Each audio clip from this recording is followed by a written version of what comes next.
hoy día este mensaje.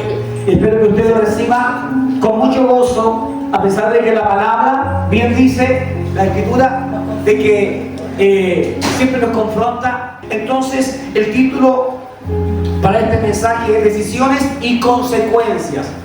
Intentaremos ver estos temas, es decir, decisiones y consecuencias, desde el punto de vista bíblico y también según la visión de alguien no cristiano. Un drogadicto se vuelve a Cristo. Vamos a hacer una suposición. Un drogadicto se vuelve a Cristo. ¿Habrá consecuencias ahora que está en Cristo? ¿Qué cree usted? ¿Habrá consecuencias si ya dejó la droga? Sí. ¿Habrá consecuencias, dice usted? Sí. Amén. Amén. Ahora les preguntaré. Una persona que está detenida asesinó a alguien y ahora lamentablemente los cargos que hay son bastante fuertes en su contra. La evidencia ya es muy, pero muy, se puede decir, verídica. Por lo tanto, esa persona no tiene cómo arrancarse esta vez de la ley.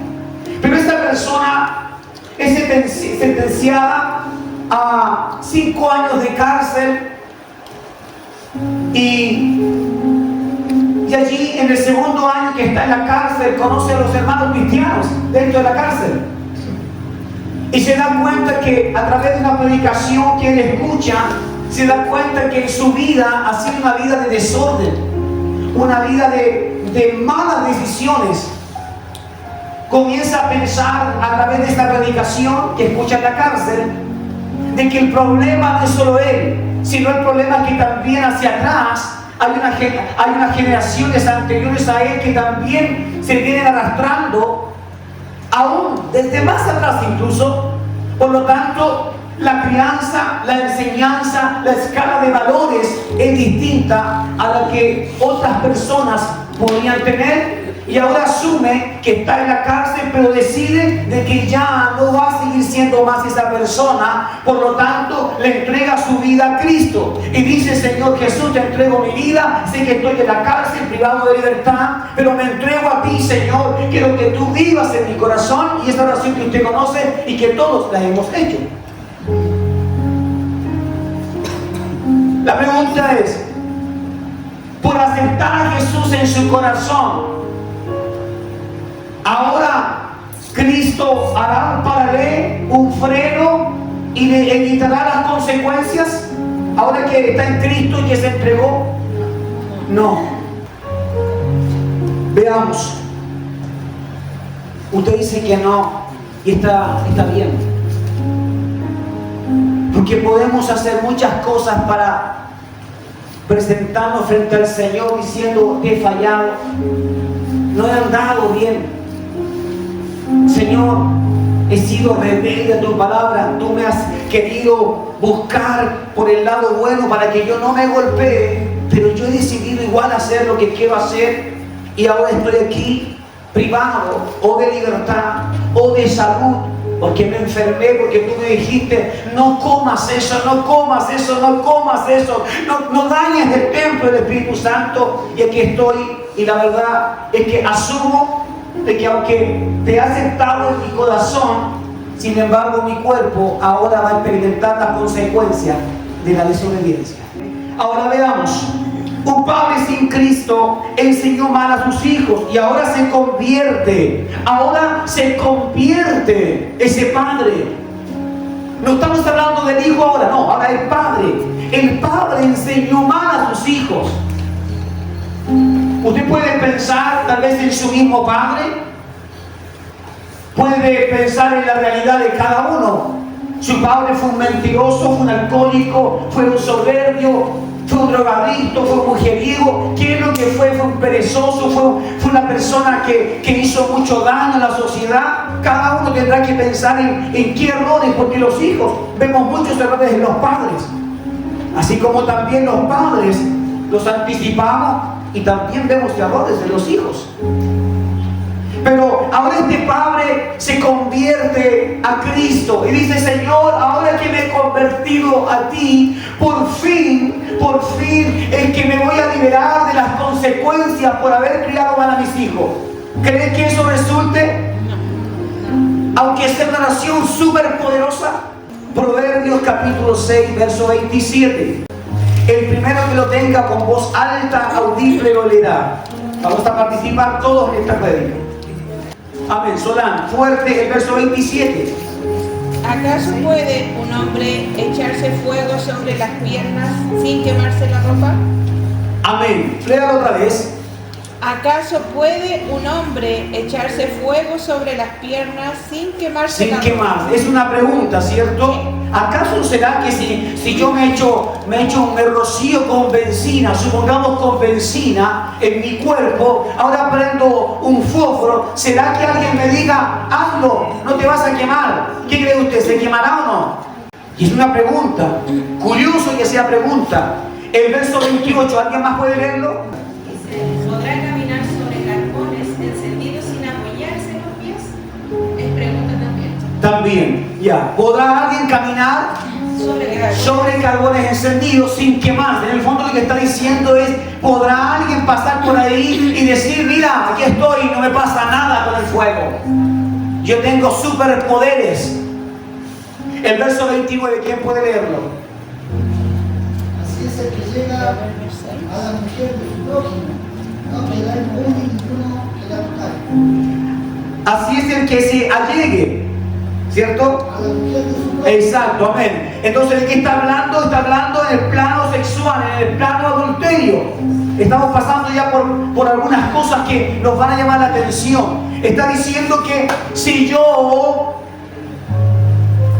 hago algo como eso, engañar a mi esposa y estar con otra persona, lo que me dice la palabra es que aunque lo disfrute, aunque sea placentero, vendrán consecuencias. Eso es, vendrán consecuencias. Entonces, estas consecuencias, ya de las que habla Proverbios, lo que intentan indicarnos a nosotros es que no debemos andar por ahí por la vida diciendo: como soy cristiano, ahora nada me va a pasar. Como ahora me hice creyente, entonces el diablo ya no puede tocarme. Como acepté a Jesús en mi corazón, ahora las consecuencias ya no me pueden alcanzar. Pero estamos viendo que el proverbio dice: ¿podrá alguien echarse fuego y no quemarse? Y está diciendo que obviamente no. Es decir, si yo cometo algo, si yo o usted hace algo malo, tiene que haber consecuencias. Pero pastor, ¿y si soy cristiano? Igual habrán consecuencias. Pero si le pido perdón al Señor, aún así habrán consecuencias. ¿Por qué intento que usted pueda comprender? Porque nos encontramos con una cantidad de cristianos pensando que porque soy cristiano puedo hacer tal y tal cosa y no me va a pasar nada. ¿Por qué? Porque me apoyaré en la gracia, me apoyaré en la misericordia. Y ahí están por la vida haciendo cosas que no deberían hacer, y resulta que al final viven sus vidas entre sombras y luz. Sombra y luz. ¿Por qué? Porque la consecuencia alcanza a cualquiera, aún estando en Cristo. Amén. Entonces, para rodear esto que les he dicho, existe un grupo de personas tanto dentro de la iglesia como fuera de ella. Estos piensan que si vienes a Jesús y lo recibes como Señor, se acabaron los problemas o las consecuencias de la vida anterior. Y por otra parte, también muchos no creyentes piensan que las buenas acciones eliminan las consecuencias de lo que se hizo mal. Es decir, alguien sin Cristo podría decir: yo hago buenas obras, por lo tanto no me debería alcanzar la consecuencia de lo que hice mal ayer. Según lo que hemos leído en Proverbios, ¿es así? ¿Ah? O sea que No. vamos a tener consecuencias. Habrán consecuencias. Según la palabra del Señor, habrá consecuencias. Entonces, sería como decir que una acción buena borra una acción mala. Yo no sé si está yendo conmigo en esto, pero la palabra dice que Jesús es el que pagó por nuestros pecados. Dice que Él fue el que tomó todas nuestras culpas y transgresiones. En ningún momento la palabra me menciona donde usted busque y le dirá de que usted puede borrar sus pecados. Es que antes yo vendía droga y ahora no vendo, por lo tanto ahora le predico a las personas. Pero dime, las consecuencias de lo que hiciste, de lo que hice, ¿dejaron rastros? ¿Hicieron daño? Sí. Por más que queramos pintarnos de blanco y ponernos túnica, porque tenemos una nueva vida en Cristo, pero consecuencias hubieron. Gálatas, en el capítulo 6, verso 7, dice así: no se engañen, de Dios nadie puede burlarse, porque lo que el hombre siembre, eso mismo, ¿qué pasará? Cosechará. Pon semilla de manzano y vas a tener manzana. Pon semilla de pera y tendrás peras. Pero no esperes que eso dé un fruto distinto. Vamos con el verso 8. Dice: el que siembre para la carne, de la carne cosechará corrupción o pecado. Pero el que siembre para el Espíritu, del Espíritu cosechará vida eterna. Mira, a pesar de que esto es el libro de Gálatas y lo que leímos antes en Proverbios, Antiguo Testamento, sin embargo, la palabra no se contradice en sí misma. No se contradice. Está diciendo que las consecuencias que yo tendré de mi desobediencia, de lo que hice mal, porque no elegí bien, las veré. ¿Usted sabe que si escoge mal a la persona que es para toda su vida, habrá consecuencias? ¿O piensa que usted es el super domador de mujeres? No, no existen ni mujeres que doman hombres, ni hombres que doman mujeres. Lo que existe son consecuencias. Y si estás en Cristo, aún estando en Cristo, vivirás consecuencias. Viviré consecuencias también. ¿Por qué? Porque cuando conocemos a otra persona, nos parecemos en algunas cosas hermosas que uno dice: uy, por fin, dicen las mujeres, encontré a mi príncipe celeste. ¿O no? Eso es lo que dicen normalmente. Encontré, es que se parece a mí en algunas cosas. Idealizamos a esta persona porque tiene uno o dos o tres gustos que son los mismos míos. Entonces decimos: encontré a ese príncipe. Pero al cabo de algunos meses quizás, te das cuenta que no es tan celeste, que tiene partes medias oscuras en sí mismo. Y te das cuenta que hay cosas en las cuales no se parece en nada a ti, en nada. Te das cuenta de que eso que tú pensaste que había de dulzura, que te trataba como una mujer, pero con tanto cuidado, te das cuenta que ahora ya no. Antes te decían amorcito o mi amor, y después ya por el nombre. Y después, cuando ya la cosa avanza más, ya no es el nombre, es la grosería, es la descalificación. Pero no debes ignorar de que todo esto partió porque decidimos algo y nos quedamos solamente con la parte bonita de la persona, con lo que en realidad se parece a mí porque le gusta el rock. ¿Crees que es suficiente eso para decir: con esta mujer haré mi vida? Pero es que le gusta el rock. Ya, pongámosle algo más entonces. Le gustan las mismas comidas que a mí le gustan. A mí me gustan mucho las comidas que tienen alto picante. Y a ella también. ¿Será que encontraste la mujer idónea? No. Eso son solamente costumbres y nos podemos parecer en ello. ¿En qué debería fijarse un creyente cuando está buscando a alguien que le ame y que responda a ese amor? Valores, ¿qué más? En la confianza, ¿qué más? ¿Alguien tiene más que decir?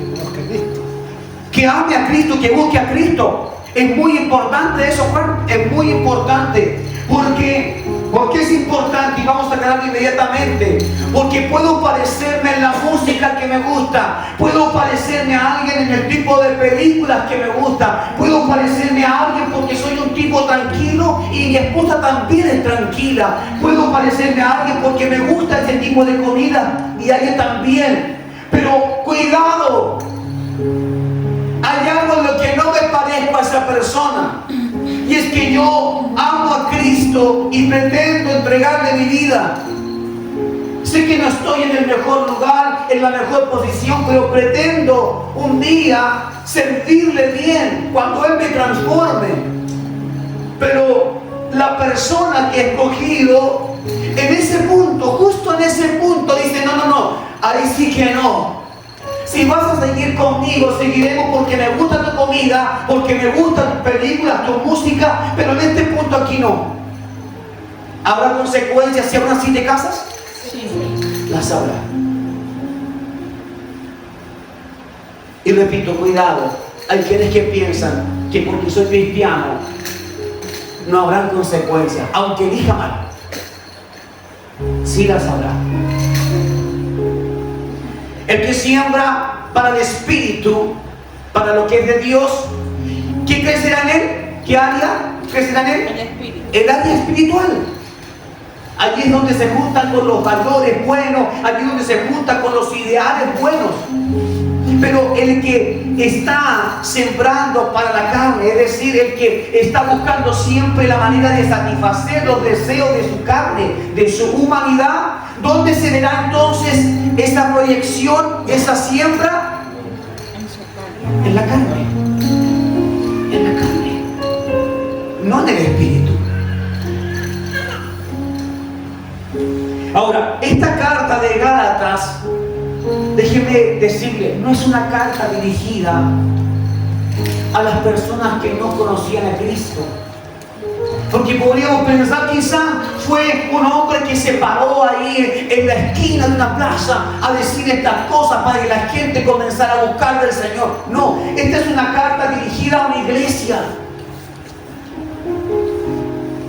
Entonces, en la iglesia existen personas que van más por la carne que por el espíritu. Por eso entonces el apóstol le habló de esta manera a esta iglesia, porque el Espíritu Santo le reveló de que la iglesia se podía ver muy bonita, que podían tener muchas obras, buenas obras, pero que lo que se ocultaba en algunos era un deseo desmedido por ir a buscar lo que el mundo ofrece para el crecimiento de la carne y no del espíritu. Pero se supone, dicen algunos, que Cristo nos hizo libres. Porque hay quienes, cuando ustedes digan esto, hay quienes van a decir, no estoy de acuerdo contigo, Rodrigo, porque la Biblia dice que Dios nos hizo libres. Vamos a Romanos capítulo 8. Romanos capítulo 8, verso 1. Y vamos a verlo. Así pues, no hay condenación para los que estando en Jesucristo no andan conforme a ¿qué cosa? A la carne. Entonces, ¿para quiénes no hay condenación? Para los que estando en Jesucristo no andan conforme a la carne. Es decir, estando en este camino como un nuevo creyente, usted puede decir, si hago las cosas bien, si me cuido, si me ciño por la verdad de la palabra, no habrá condenación para mí. ¿Puede decir amén? Amén. No va a haber condenación. Pero ¿de qué condenación estamos hablando en Romanos? Fíjese que condenación es diferente a consecuencias. Y esto muchos se han turbado. ¿A qué dice condenación? Que no habrá condenación. No, momento. Consecuencias habrán. Condenación, es decir, tú estás destinado a ir al lago de fuego porque has sido una mala persona, porque has destruido muchas vidas. Eso es lo que evita el conocer a Cristo. que Él transforme tu vida y la mía, lo que evitará es que vayamos a un lugar de tormento y que vamos a su presencia y que con Él nos gocemos. Eso sí, nos va a evitar la condenación. La condena es cuando alguien te dice, lo siento mucho, pero ¿sabes qué? Estás condenada a 10 años. Y ni siquiera intentes defenderte porque ya no hay palabra que cambie esto. Es una determinación. Condenación. Nada que hacer contra eso. Pero dice la palabra que no hay condenación. No está diciendo que no habrá consecuencias. Yo vine a Cristo, y es un decir, vine a Cristo, porque creo que Él salió en mi encuentro. Pero se usa para explicarlo. Vine a Cristo, y quiero decirle, iglesia, que aún viniendo a Cristo, igual tuve que vivir, y hasta el día de hoy todavía arrastro consecuencias. Y no porque andemos pecando todavía, no, si ya cerramos la puerta en muchas áreas, pero hay consecuencias. ¿Qué consecuencias cree usted que podrían haber en un creyente que ya dejó esa vida? Las mismas que en alguien que se ha casado o que no debía casarse. Tendrá que convivir con esa persona, intentar ser feliz, pero las consecuencias estarán todos los días. Podrás gozarte con esa persona en aquellos momentos en donde tienen esos parecidos. En esto sí somos iguales, pero cuando aparezca la diferencia, tú tendrás que decir, este es el momento de vivir las consecuencias. ¿Se entiende? Consecuencias. Por eso no estamos a favor del divorcio, para nada, pero sí entendiendo de que ambos tienen que vivir consecuencias y que es parte de lo que la palabra nos dice. El verso 2 dice, porque la ley del Espíritu de vida, dice que está en Jesucristo, te ha librado de la ley del pecado y de la muerte. ¿Ya? La ley del pecado, es decir, antes de que usted viniese a Cristo y entregase su corazón, había una ley. ¿Y era la ley de qué cosa? La ley del pecado. Que usted decía, es que no puedo. Sí que he dicho muchas veces, lo he intentado tener una fuerza, pero mental, para decir, no lo haré más. ¿Y saben qué me pasa? Lo vuelvo a hacer. Tengo fuerza de voluntad. Esta vez sí que lo lograré. Llevo 3 semanas sin consumir. Esta vez sí que lo haré. 3 semanas. Pasan esas 3 semanas y al día siguiente caes. ¿Qué significa? Que hay una ley del pecado que está todavía anclada a algunos de nosotros. Y que si está anclada, como es ley, quiere que todo sea efectivo, que la ley sea eficiente. Porque si usted pasa un disco padre y atropella a alguien, le van a aplicar todo el rigor de la ley. Nadie va a decir, no importa, dejen que se vaya así. Ay, todos cometemos errores. No, le van a decir, apliquen el máximo de la ley. Y esta ley de Romanos es una ley de la cual dice que entonces que Cristo nos ha librado de esa ley del pecado. El verso 2. Y de la muerte, añade otro más.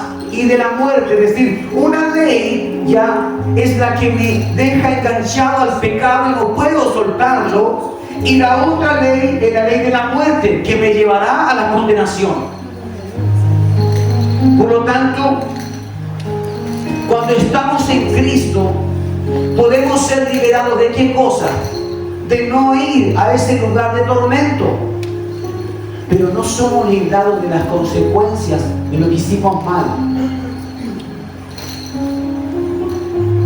Eres una madre soltera, eres un padre que tuvo hijos y todavía ni siquiera sabía para dónde iba la vida, y te encuentras con que han pasado muchos años y no te fue fácil. salir adelante. Te ha costado mucho. Sé que los hijos son un tesoro valioso para nosotros, para todos. Mis primeros hijos también los tuve fuera de matrimonio. También fui un desordenado. También lo fui. Pero las consecuencias no se fueron cuando yo vine a Cristo. Lo que sí experimenté es que en cada consecuencia Él estaba conmigo. Y eso ya es distinto. Y eso ya es mejor. Que en vez de decir, Señor, ¿por qué me pasa esto? Yo no entiendo si estoy en Cristo, si yo ya vine a la iglesia, Señor, ¿por qué me pasa esto? El Señor dice, en vez de decir por qué, lo que deberías entender es que esto es parte de una siembra que se hizo antes. Por lo tanto, deberíamos decir, Señor, te agradezco porque aunque esta será mi cosecha, pero tú estás conmigo. Yo no voy solo. Sé que me costará criar a mi hija, a mi hijo, como nos costó en el comienzo. Sí, sé que se habrán dificultades, habrá muchas cosas por las que tendremos que pasar, pero la diferencia es que antes yo no tenía esperanza ni fe en nada, pero hoy que estoy en Cristo tengo fe, tengo esperanza de que en las consecuencias Él camina conmigo.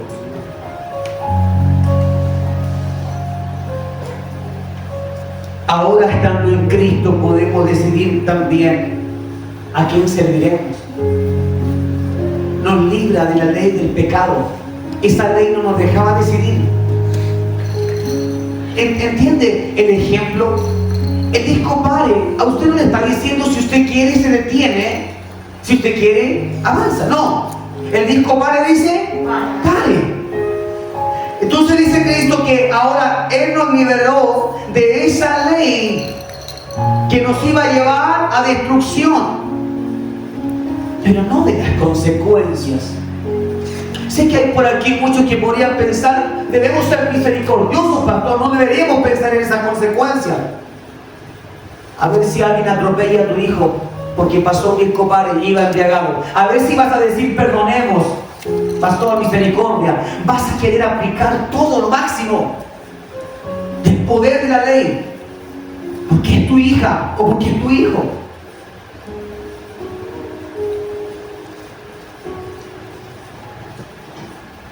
El libro de Primera de Pedro, en el capítulo 2,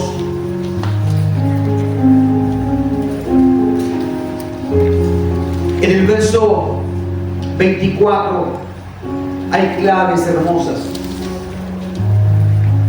y dice así: y Él mismo cargó con nuestros, ¿qué cosa? Pecados. ¿De quién está hablando? De Jesús, de Cristo. Él mismo cargó, levantándolos en su cuerpo a la cruz, para que nosotros, al estar muertos al pecado, miren lo que está diciendo, para que al estar muerto, cuando dice al estar muerto al pecado, significa ahora por fin Cristo está viviendo en ti. ¿Y por qué? Bueno, porque estás muerto al pecado. ¿Qué significa muerto al pecado? Significa que el pecado dice, hey, mira, aquí estoy, ven, disfruta, ven conmigo, ven. Y tú dices, no, yo ya morí a esas cosas, ya no me interesa. Tu mejor amiga, tu mejor amigo, hey, vamos, una drogadita. Si vamos a algo, vamos a la discoteca si nadie nos va a ver. Y te encuentras con que allí hay más cristianos que los que hay en la iglesia. Descarriados, que algún día estuvieron dentro, pero también un día pensaron, no creo que esto sea malo. Cuando dice estás muerto al pecado, significa que no importa quién venga a tentarte, tú dirás no, yo soy propiedad de Dios. ¿Por qué dice muerto? Porque un muerto no tiene apetito, un muerto no tiene hambre, un muerto no tiene deseo por el pecado, porque está muerto. Y si nosotros morimos a través de Cristo al pecado, Satanás, por más que quiera hacer lo que sea para hacernos caer, no podrá. ¿Por qué? Porque estamos muertos. pecado ya no me agrada, el pecado ya no camina conmigo. Eso es lo que usted dirá. Estamos en el capítulo 2, para que Primera de Pedro, capítulo 2, verso 24. ¿Quién cargó entonces con nuestros pecados? Jesús, levantándolos en su cuerpo a la cruz, para que nosotros, al estar muertos al pecado, vivamos en su justicia. Es decir, tiene que haber un cambio. No solamente me quedo con que ahora Dios me ha libertado, ahora Él me dice, tendrás que vivir amando la justicia, tendrás que vivir buscando lo que está bien, lo que está correcto. Porque sus heridas, o de sus heridas, fueron ustedes sanados o curados. Es decir, sean agradecidos. Si Dios está en tu rescate, si Dios hoy te está llamando y te está diciendo, yo puedo arreglar tu vida, pero es que el Señor lo ha hecho mal, son tantos años de acumulación de experiencias malas. Señor, yo no sé si realmente me estás hablando a mí, porque si una persona muy descortés contigo, y Dios dice, sí, a ti te estoy hablando. A ti te estoy hablando, a ti te estoy diciendo que puedo cambiar tu vida. ¿Habrán consecuencias? Sí, por supuesto que sí. Le aseguro que hasta el día de hoy todavía habrán personas que miren y dirán, ¿seguirá siendo realmente ese pastor que dicen que es? Porque uno no sabe lo que puede hacer el pastor fuera cuando nadie lo ve. ¿Realmente habrá dejado drogas, alcohol? ¿Realmente ese hombre habrá dejado la promiscuidad sexual? Que eran pecados que habitaban en mí. ¿Crees que eso se puede evitar porque acepté a Jesucristo? No. Y aunque no lo practiques, y aunque tu vida sea intachable, parte de las consecuencias será que muchos seguirán viendo ese mismo letrero que antes decía culpable. Asesino, drogadicto, alcohólico, un hombre hiperventilado por todo tipo de placeres. ¿Hay quienes seguirán pensando eso de ti? Porque son las consecuencias. Pero ¿qué es lo que importa? Importa que, aunque muchos lo digan, que tú puedas pararte frente al Señor un día domingo y decir, pero yo ya no hago eso. Es verdad que ese letrero me va a acompañar no sé por cuántos años más, que me seguirá mirando extraño como si no me creen. Como también va a haber otras personas que lo miren y digan, yo vi quién era él antes y sé quién es ahora. Amén. Los que más, en el fondo, pero eso pasa con los que te aman, con los que te tienen un cariño, con los que conocieron bien tu realidad, pero siempre esos serán los menos. La verdad, siempre son los menos. La mayoría siempre tiene la tendencia a refregarte incluso lo que hiciste mal, a recordártelo todas las veces que sea posible. Esperan hasta que digas una palabra para decir, ¿viste? Te quieren, la mayoría van a querer reconectarte con el pasado. Pero ¿sabes qué? Esta palabra es para decirte, acepta eso. Son consecuencias.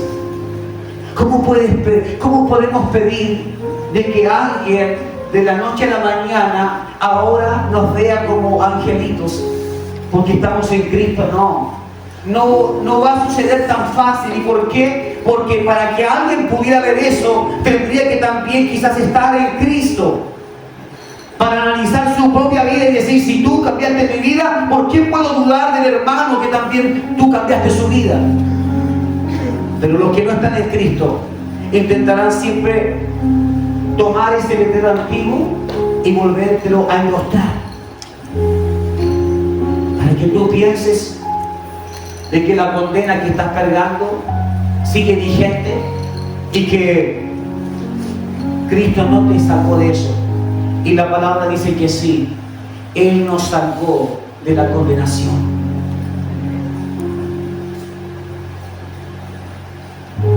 Acabamos de leer el verso 24 y vamos al 25. Porque ustedes andaban descarriados como ovejas, pero ahora han han retornado al pastor y guardián de sus almas. Esa es la diferencia. Pero es que siguen hablando cosas de mí, de lo que hice antes. Se siguen riendo de mí. Y el Señor te dice, eso pasa porque antes estuvimos descarriados, como esas ovejas. Pero ahora has retornado al pastor. ¿Y quién es el gran pastor? Jesús. Cristo, Jesús. Él es el gran pastor. Hemos retornado a Él. Pero eso no quita que el que te vio afuera del redil, hoy en día, los que estamos aquí, no sé cuántos se consideran que están adentro del redil, en Cristo. No hablo de iglesia, no hablo de herederos, no. Dentro de Cristo. No sé cuántos se consideran que yo estoy realmente en Cristo, y cuántos dicen yo creo que estoy como a la entradita, pastor, así como en la puerta, y otro como a una cuadra, pastor, no sé. Y otro, mejor no digo, pero cada uno tiene una apreciación de qué tan cerca puede sentirse que está del Señor, ¿cierto? Cada uno lo sabe. La cosa es que tenemos que tener la capacidad de discernir rápido qué tan lejos estamos. Porque el perímetro de protección es cuando tú estás en el redil o cuando estás con tu pastor, Cristo. Pero hay quienes piensan que si salgo del redil, si abandono esto y me doy una pequeña fiestecita para recordarte con tiempo, piensan que quizás el enemigo no te verá, no te va a reconocer. ¡Hey! Estás volviendo a sus caminos. Cristo te sacó, venías como una ovejita, todo sucio, tu lana era blanca, con heridas, trasquilada, porque todos los que vieron en ti un beneficio lo sacaron provecho de ti y luego te desechaban. Así es como hacen muchas veces los hombres, toman a las mujeres y luego ¿qué hacen con ellas?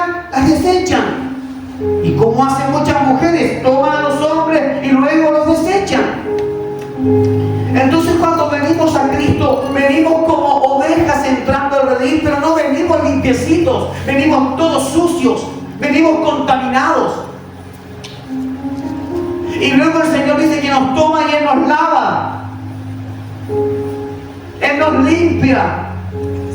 Yo me imagino a Cristo como un pastor tomando a esta ovejita y limpiando, diciendo: no te preocupes, yo voy a sanar tus heridas. Si viene quebrada, poniéndole allí los vendajes, una tablilla para que se recupere ese hueso. Y ahora que ya se ha recuperado después de un tiempo, está limpiecita, blanquita. Y luego piensa que el pastor no le está mirando, que Cristo no está mirando, está tan ocupado con las otras 99 que no se dará ni cuenta que me voy. Y luego que se va, ¿sabe qué sucede? Inmediatamente somos reconocidos. ¿Por qué? Porque vamos blanquitos, porque vamos limpios, porque vamos sanaditos. Venimos recién saliendo de los brazos del buen pastor. Entonces no es que el enemigo no se da cuenta, no, inmediatamente la cantidad de legiones y de demonios que se mueven en esas áreas se quedan todos mirando, todo se paraliza en ese momento. Cuando hay una fiesta, cuando hay exceso de alcohol, de drogas, de mentira, de chisme y todo, de pleito, todo lo que genera un tiempo así, ¿sabes qué? Te lo aseguro, el mundo espiritual que se está moviendo se congela, se paraliza cuando viene llegando un hijo o una hija de Dios que ha salido del redil. Y ahora todos los ojos y la atención están puestas en esa oveja, porque el enemigo manda una instrucción y es: terminen el trabajo que habían empezado. Y el estado de esa persona viene a ser peor que el de antes. ¿No has escuchado de personas que han muerto por sobredosis? ¿Has escuchado? ¿Tienes algún conocido que se haya ido por eso? Eso es porque pensaste: si doy un paso más allá, no me va a pasar nada. Y si doy otro, no me pasa nada. Hasta que un día el enemigo dijo: no, sigue acercándote nomás, acércate un poco más, acércate, porque tenía preparado una trampa. ¿Estamos comprendiendo, iglesia, el mensaje? Amén. Él es el guardián de tu alma. Sé que muchas veces has estado buscando refugio en otras personas. Y la mayoría de nuestros errores, cuando escogemos mal, es porque estamos buscando a un guardián. ¿Qué es lo que quiere el hombre cuando lleva mucho tiempo solo? No hablemos solamente de sexo, porque yo sé que hay hombres que cuando están solos están pensando en tener una familia, en tener hijos. ¿Qué es lo que busca una madre cuando su vida no ha sido buena, cuando ha fracasado, pero quiere reintentar? ¿Qué es lo que busca? Busca otra vez contención, a alguien que le proteja, a alguien que le ponga bajo su resguardo. Pero ¿sabes qué?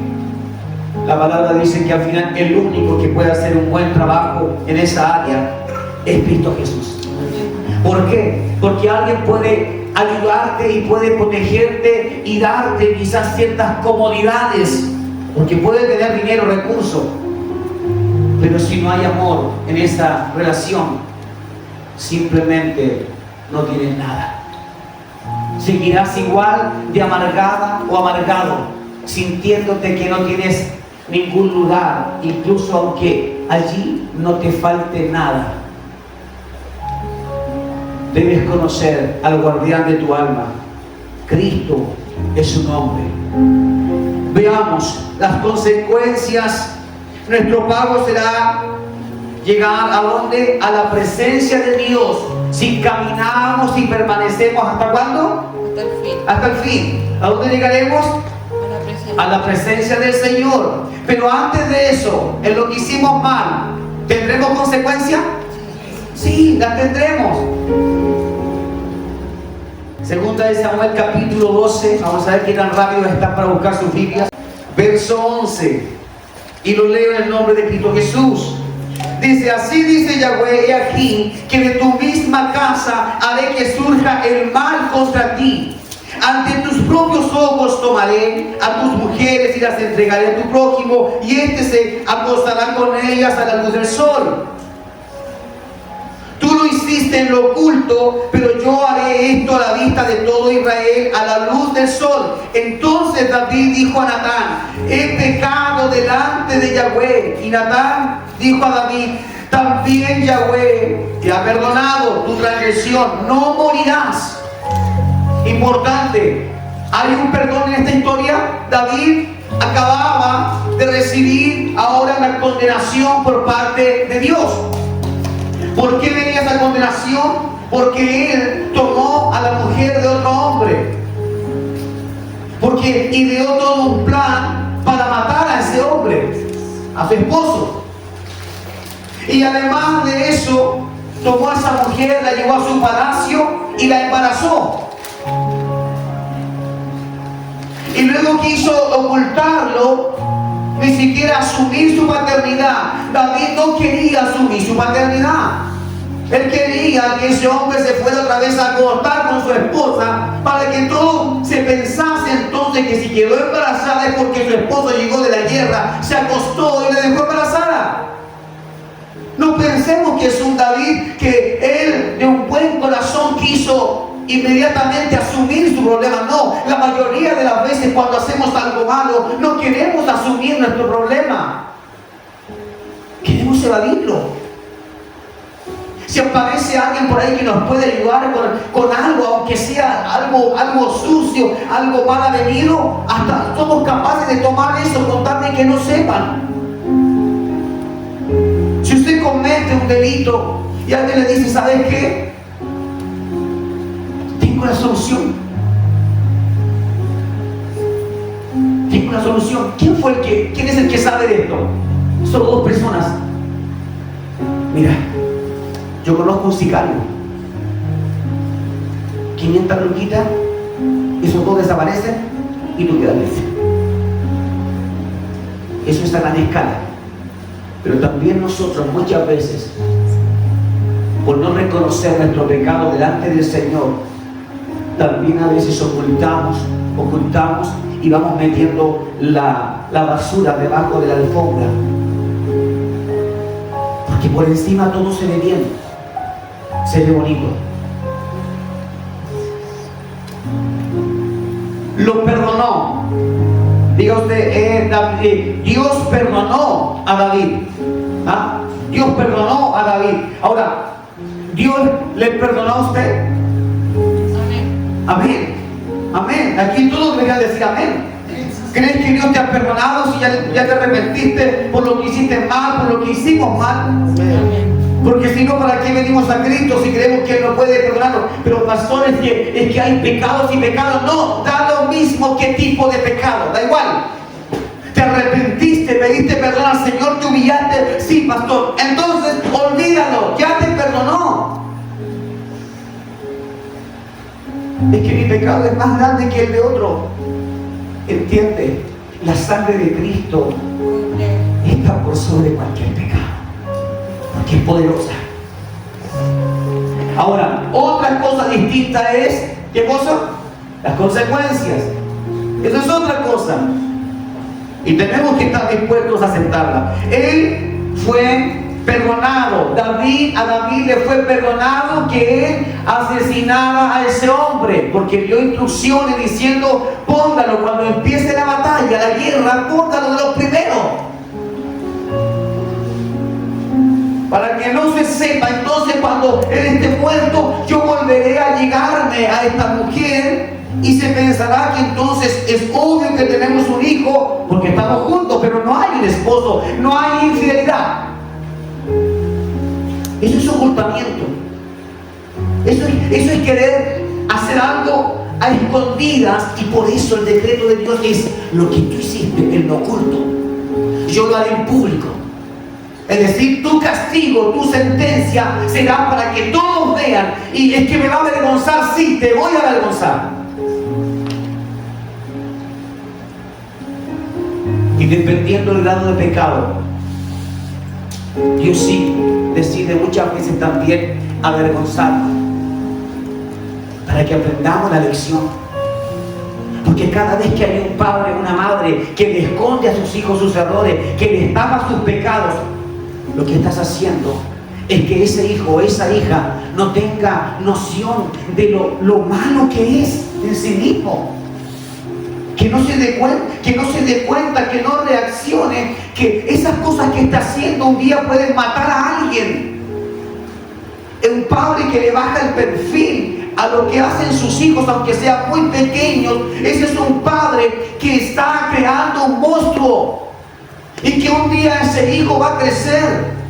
¿Cuántos padres se ríen cuando los hijos dicen garabatos, dicen groserías, se ríen? Es que les sale tan simpático. Ese niño simpático va a crecer un día y te va a subir, te va a bajar, y no será gracioso. No será gracioso.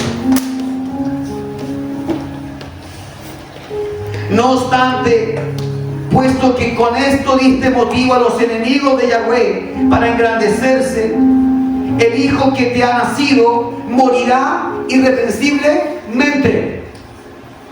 Alguien podría decir: a ver, ¿cómo? Que dice que Dios lo perdonó. Y luego más abajo, el siguiente verso dice que ese hijo morirá. ¿Cómo es posible que Dios perdone y te deje alcanzar igual las consecuencias? Alguien podría decir: no, en mi lógica no está bien. Porque para mí un perdón significa que todo lo que tú hiciste queda cubierto. No. Eso es en tu lógica, o en la mía en algún momento pudo haber sido. Pero en el pensamiento de Dios no es así. Todo pecado, toda injusticia merece también su pago, su consecuencia. Morirá irreprensiblemente, es lo que dice el verso 14. Significa que otros verán tu proceso de purificación. Si Dios no hace algo, todos siguen pensando: tenemos al mejor rey de Israel, un hombre intachable. Qué hermoso lo que está pasando con David, va a ser papá, celebrémoslo. Eso es lo que muchos dirían, porque no conocen lo que estaba oculto, cómo sucedieron las las cosas. Hoy el Señor nos dice: yo conozco todo lo que haces en lo oculto. Todo lo que tú piensas en lo oculto, yo lo conozco. Por lo tanto, es mejor ir al Señor y declarar nosotros mismos cuál es nuestra condición y pedirle: transforma mi manera de pensar, porque yo, por mis propias fuerzas, no lo estoy logrando. Necesito la mente de Cristo en mi vida. El verso 15 dice: después de que Natán se había ido a su casa, Yahweh hirió al niño. Dice: tanto que la esposa de Urías Eteo le había dado a luz a David y enfermó de gravedad. Eso es lo que pasó con este niño. Enfermó de gravedad. Verso 16: David suplicó a Dios por el niño. David ayunó y pasó la noche acostado en el suelo. Este es un David que, a pesar de que ya había escuchado que Dios le dijo: no, ese hijo morirá.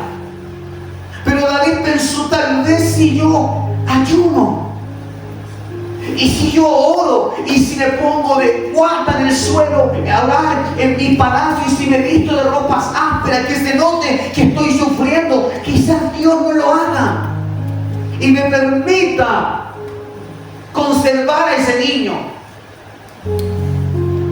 Creo que David todavía, a pesar de que muchas veces hemos dicho y hemos reconocido que su palabra dice un hombre conforme al corazón de Dios, pero hasta aquí David todavía no entiende que Dios no es un Dios moldeable al que podamos manipular.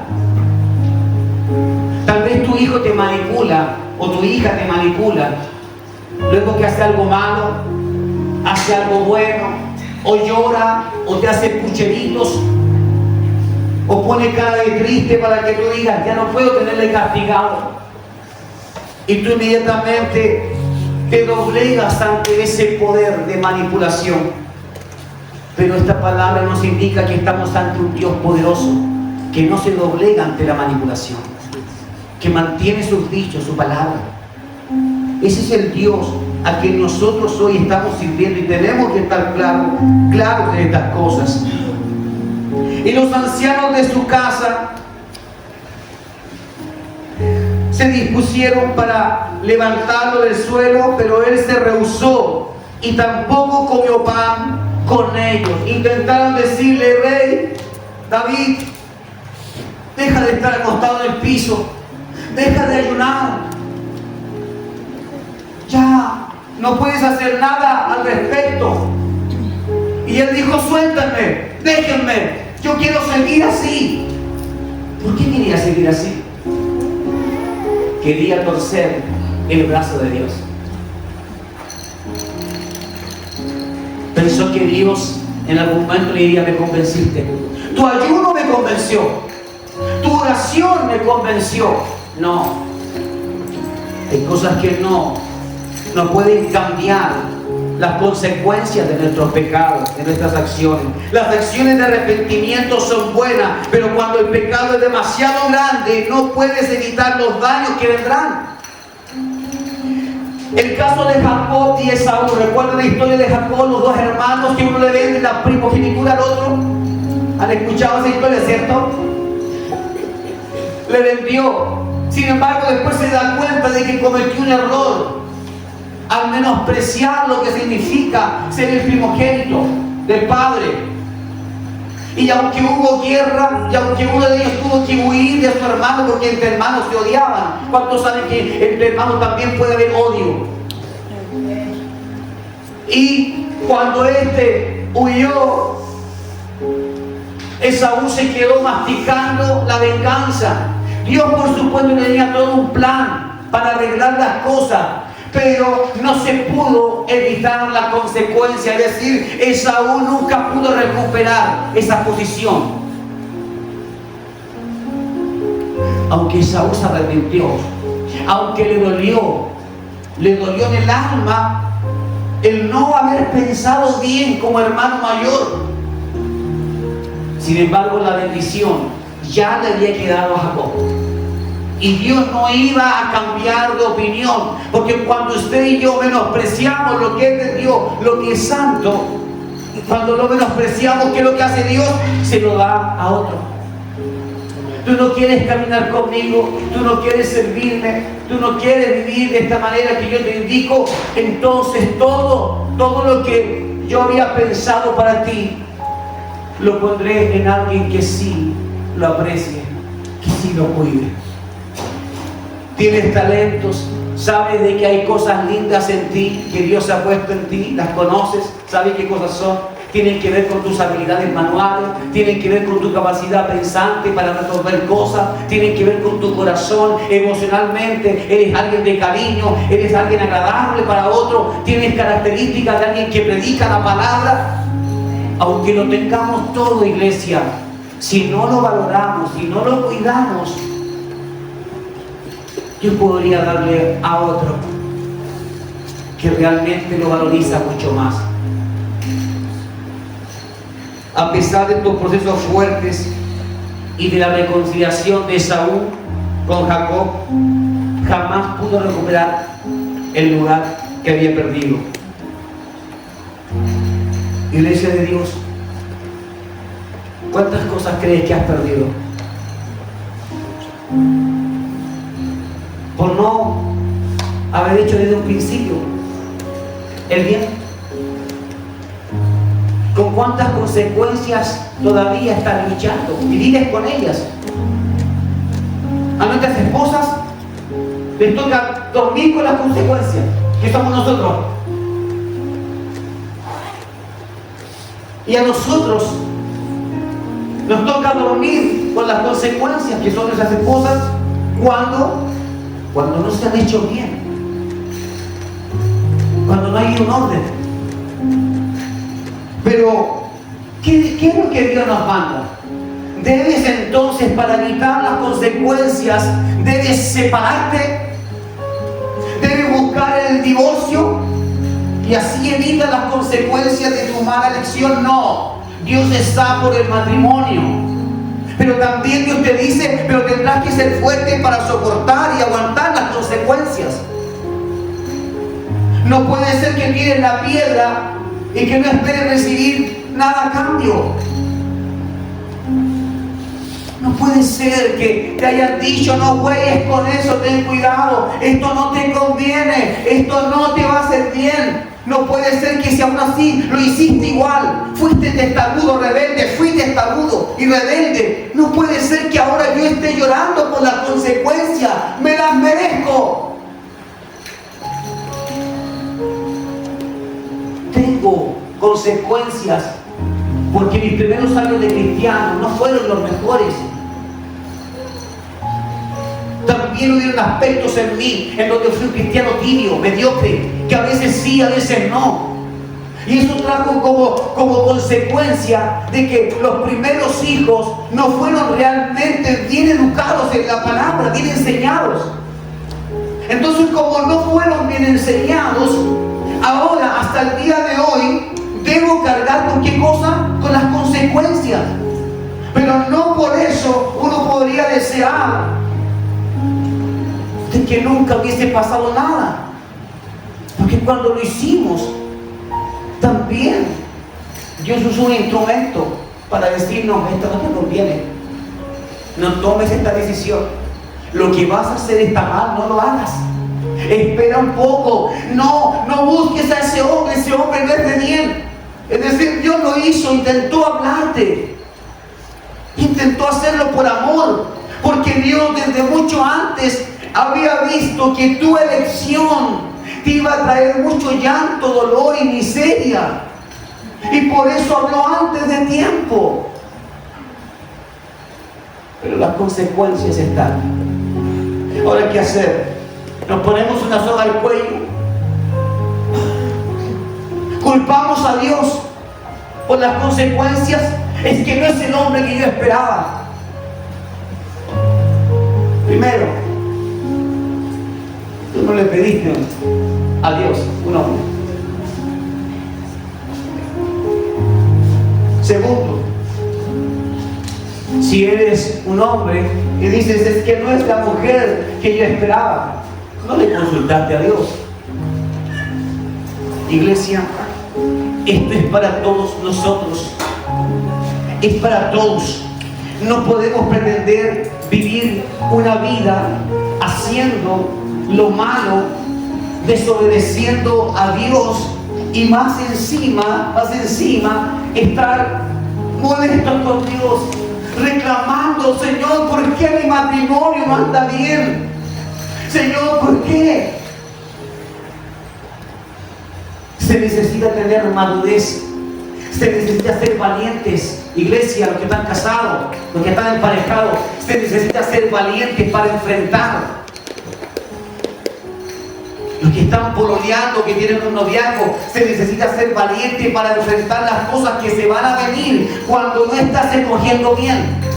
Pero si aún así gana tu corazón, porque es eso lo que tú amas, entonces también tienes que aceptar las consecuencias, porque para llegar a ese modelo de hombre o de mujer que esperamos, tienes que pasar por las consecuencias. Esto no es como en la antigüedad, que no me gusta la mujer con la que me casé, así que como no me gusta, simplemente le doy carta de divorcio y me busco otra mujer. Y me evito pasar por tantas cosas. Si ya escogimos con la mujer que vamos a estar, si las mujeres ya escogieron con el hombre que van a estar, ahora soporten las consecuencias. Hasta que Dios termine la obra. Amén. Pero esa obra será terminada en la medida en que cada uno haga lo suyo frente a Dios. Porque tampoco se trata de que me voy a quedar sentado en mi escritorio para que Dios cambie a mi esposa. O que la esposa diga, entonces me voy a quedar tranquilita aquí en mi casa hasta que Dios cambie a mi esposo. No. Tendrás que hacer tu mayor esfuerzo. Porque en la medida en que Dios ve tu esfuerzo, Él también está obrando. Y además, porque hay algo. Lo que muchas veces llamamos mal en la otra persona, eso oscuro que vemos, muchas veces es solo una imagen de lo que somos nosotros mismos.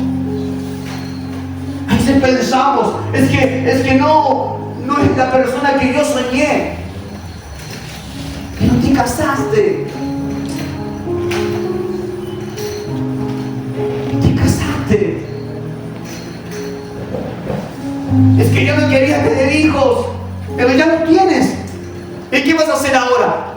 ¿Vas a poner toda tu ira, toda tu molestia sobre esos hijos porque perdiste parte de tu libertad? No, ahora tienes que amarlos, educarlos, enseñarlos para que no pasen por lo mismo.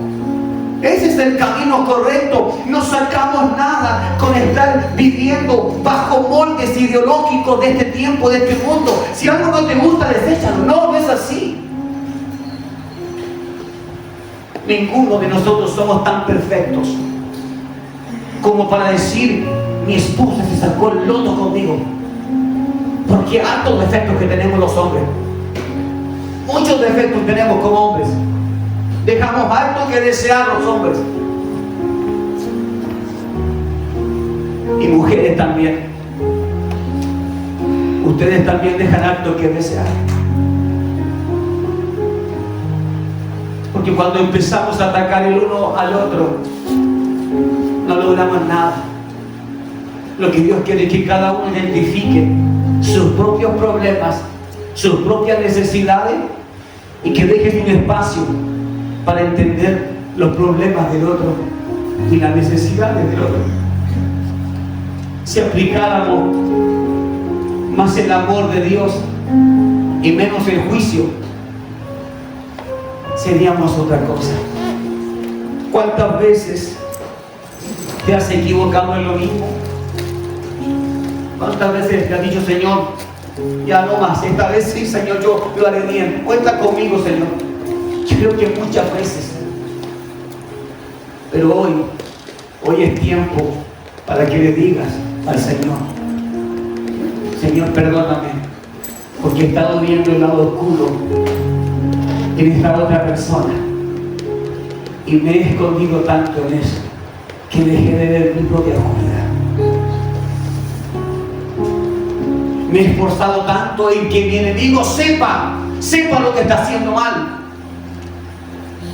que me perdí y dejé de ver lo que yo estaba haciendo mal. Iglesia, sé que muchos vienen a Cristo pensando: Cristo me cambiará la vida. Y es verdad, Cristo te cambiará la vida, te lo aseguro, pero mediante procesos, y los procesos duelen. Pero ¿sabes? Será más doloroso si vives ese proceso sin Cristo. Será terrible, sufrirás. Y lo mínimo que vas a pensar cuando estés en medio de ese proceso, de esa tormenta, lo mínimo que pensarás será en quitarte la vida. Pero cuando estás en el mismo proceso y con Cristo, no hay alternativa para pensar en la muerte. Estarás pensando: mi Dios todo lo puede, yo no me suelto, Él me va a fortalecer. Sé que me equivoqué, pero Él me va a traer de vuelta. Sé, Señor, que te hice daño, Señor, sé que fallé, pero tú me perdonas, Señor. No me quitaré la vida, yo amo la vida porque tú me diste vida. Tengo a la vista las cosas que he hecho mal, puede decir alguien. Tengo hijos, no tengo cómo cambiar mi registro, no tengo cómo cambiar el letrero de lo que alguien piense de mí. No hay cómo. Yo soy un pastor que ya tiene un divorcio. No puedo cambiar eso, sí. No puedo cambiarlo. Y que alguien piense mal de eso, no puedo cambiarlo. Pero lo que sí puedo hacer es que en esta nueva oportunidad que Dios me dio para ser feliz, digo, ser un hombre de Dios. Digo, ser un buen padre, un buen esposo. Y no te estoy hablando de algo que es fácil, es difícil, porque tenemos que matar el yo propio, hay que matar el egoísmo, hay que matar la rabia, hay que matar el yo tengo la razón. En una guerra, siempre ambos creerán que tienen la razón. ¿Cuánto tiempo llevas padeciendo estas guerras internas en tu casa, con tu familia, con tu esposa, con tus hijos, con tus padres que te hacen la vida imposible? Pero si has sido desobediente, yo hoy estoy aquí no para decirte que no habrá consecuencias, sino para decirte: debes aprender a aceptar las consecuencias. Pero ahora camina con Cristo. No te sueltes de Él, porque Él estará para ti. Él estará para defenderte cuando venga otra vez tu enemigo. Él estará para defenderte. Él es el que se va a acercar y que va a decir: tranquila, mira, antes en estos casos lo primero que tú pensabas es: quiero morirme, quiero desaparecer, pero esta vez es distinto, porque yo estaré contigo, yo te voy a contener. ¿Y las consecuencias se fueron? No se fueron. Pero yo estoy aquí, te va a decir el Señor. Yo estoy aquí. Cuando vienes con una idea equivocada de que venir a Cristo significa que entonces todo mi pasado y todo lo malo que ha sucedido, el daño que me han hecho parará, no siempre es así. No siempre es así. Lo que hará Dios es que te hará más fuerte. Si has perdido el amor, que incluso ya ni siquiera te amas a ti misma, hasta eso lo perdiste. ¿Sabes lo que ocasiona el daño? Mucho daño siempre a la misma persona. Ocasiona que el amor se vaya cada vez disminuyendo más hasta que desaparezca.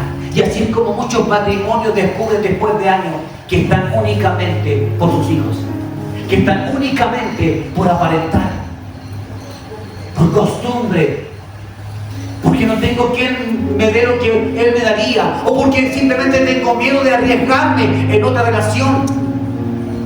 Y Dios dice: yo podría mover todo un cauce de aguas limpias para favorecerte, para darte una nueva vida, Claudia, una nueva vida. Él lo puede hacer. Tiene el poder. Dios es el dueño de todo. Él puede hacerlo. Pero sí, nos dice: tendrás que pasar tiempo conmigo. Tendrás que buscarme. Me gustaría escucharte más a menudo en tus oraciones. Tendrás que aprender a menguar. Tendrás que aprender a reconocer que también tú puedes estar muy equivocado. Tendrás que aprender a decir: mamá, tenías razón. Tenías razón, mamá, perdóname por todos los atrevimientos, perdóname, tenías razón, lo hice mal, sí, me equivoqué, mamá, tenías la razón, no debía acercarme a esa persona, no debía haber desobedecido, mamá. Falta eso hoy en día. Mayormente los hijos dicen: bueno, es mi decisión, es mi vida, yo sé lo que hago con mi vida, no se metan en mi vida. Pero cuando estés acarreando el dolor, cuando tengas que ir de la mano con tus pequeños y muchas veces te falte, ¿a quién vas a acudir?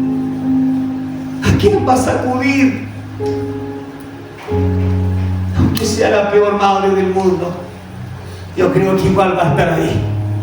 Aunque tenga que tirarte las cosas porque lo hiciste mal, fuiste rebelde, hijo rebelde, pero aún así no te van a desamparar.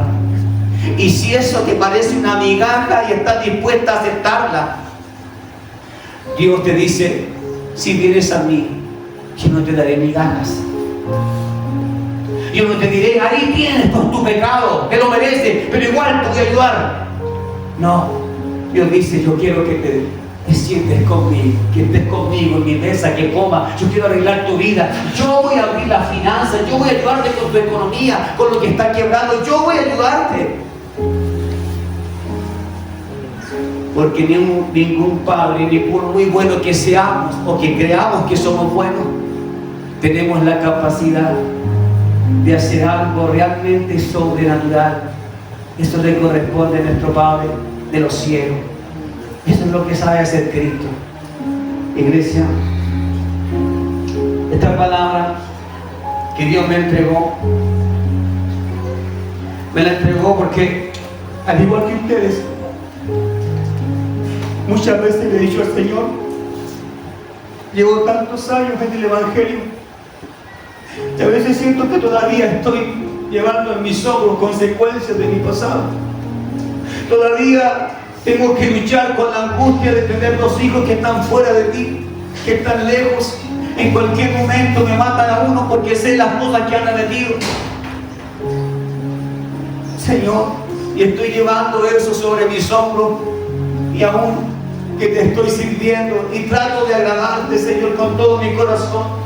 Muchas veces he querido rendirme, Señor, pero luego recuerdo que hice un pacto contigo, un pacto de fidelidad, de servirte hasta que tú vengas por mí. Y entonces retomo mi condición y vuelvo a caminar, Señor, pero estoy llevando esto. Y el Señor, al igual que le dijo a Pablo, le dice: bástate de mi gracia. Bástate de mi gracia. Eso significa: teniendo mi amor, podrás vencer las cosas que vives. Y las consecuencias yo estaré contigo. Como lo hace la madre. Y es más, la Biblia dice: si aún vosotros, los padres, somos buenos o malos, si nos vamos a la palabra nos damos cuenta que somos malos padres. Tenemos esas acciones de pronto que son buenas, por ahí un cariñito, un amor, sí, pero dice la palabra de que si aún nosotros, que nos equivocamos tantas veces como padres, aún nosotros siendo humanos, sabemos dar buenas dádivas, sabemos dar buenas recompensas a los hijos cuando se portan bien, sabemos amarlos incluso en los momentos en donde ellos no merecen un abrazo, aún así hay padres que abrazan, padres que abrazan. Dice: si aún ustedes siendo personas malas, porque están en un cuerpo de pecado, ¿cuánto más será bueno Dios, que Él está lleno de amor y de misericordia? Imagínense, con todas nuestras imperfecciones, intentamos hacer las cosas bien a veces. ¿Qué tan bien las puede hacer Dios si Él no tiene pecado y tiene el poder de cambiar a otra